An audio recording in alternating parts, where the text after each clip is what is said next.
જય અંબેમાં મિત્રો અને જય મહાદેવ મિત્રો, હું આજે દાનનો મહિમા કહેવા માગું છું. દાન કેવી રીતે આપવું એનું. દાન 3 પ્રકારના હોય છે: સાત્વિક દાન, રાજસ દાન ને તામસ દાન. અને મકર સંક્રાંતિ ભાગવદ્ ગીતા અનુસાર ભગવાને કીધું છે કે ભીષ્મ પિતામાં મકર સંક્રાંતિના દિવસે દેહ ત્યાગ કર્યો હતો. અને કહે છે કે મકર સંક્રાંતિના દિવસે જે દેહ ત્યાગ કરે છે ને એને ભગવાનના ધામમાં વાસ હોય છે. અને મકર સંક્રાંતિનું દાન કરવું અક્ષય પુણ્ય મળે છે. અક્ષય પુણ્ય એટલે એનું નાશ નથી થતો, પુણ્ય એમને જ રહે છે એનું.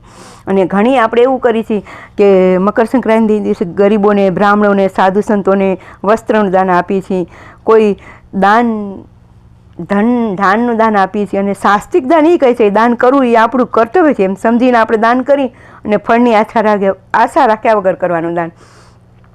એ સુપાત્ર વ્યક્તિને દાન કરવું તો એ આપણે સાત્વિક દાન કહેવાય છે કે સારું દાન કહેવાય છે. અને રાજસ દાન એ કે દાન કરવામાં પણ આવે અને ફળની આશા રાખીને અથવા કચવાટા દાન કરીને એ દાન કોઈને ફળતું નથી. દાન દેવાવાળાને બી ફળતું નથી અને દાન લેવાવાળાને બી ફળતું નથી.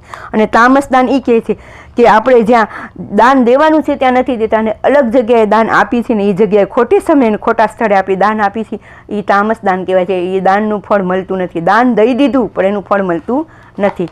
અને દાન, અભયદાન, ગૌદાન, દ્રવ્યદાન, જ્ઞાનદાન, ધર્મદાન અને પ્રાણદાન.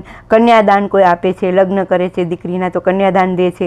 અને ગૌદાન ઘણા ગૌનું આપે છે, ઘણા ભૂમિનું દાન કરે છે અને ઘણા વસ્ત્રનું દાન કરે છે. અને જ્ઞાનદાન એટલે કે જ્ઞાન એ કે કોઈ ભગવાનનું નામ 2-3 મિનિટ કોઈ ભગવાનનું નામ સંભળાવે જ્ઞાનદાન કહેવાય છે. અને કોઈને આપણે ગુરુનો મંત્ર આપી છે જ્ઞાનદાન બી કહેવાય છે. અને ધર્મ ધ્યાન એટલે ધર્મ ધ્યાન એ કે આપણે કોઈ સારા પુસ્તકે, સારી ભાગવત કથા, સારા શિવપુરાણ કે કાંઈ આપણે સાંભળવા જાય છે ને આપણે કાનમાં ગ્રહણ કરીએ છીએ એ જ્ઞાનદાન બી કહેવાય છે.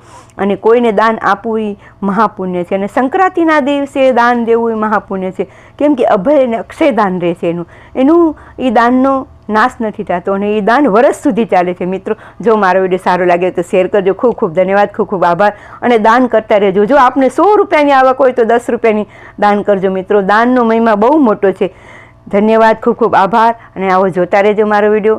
Thank you. જય મહાદેવ, જય અંબે.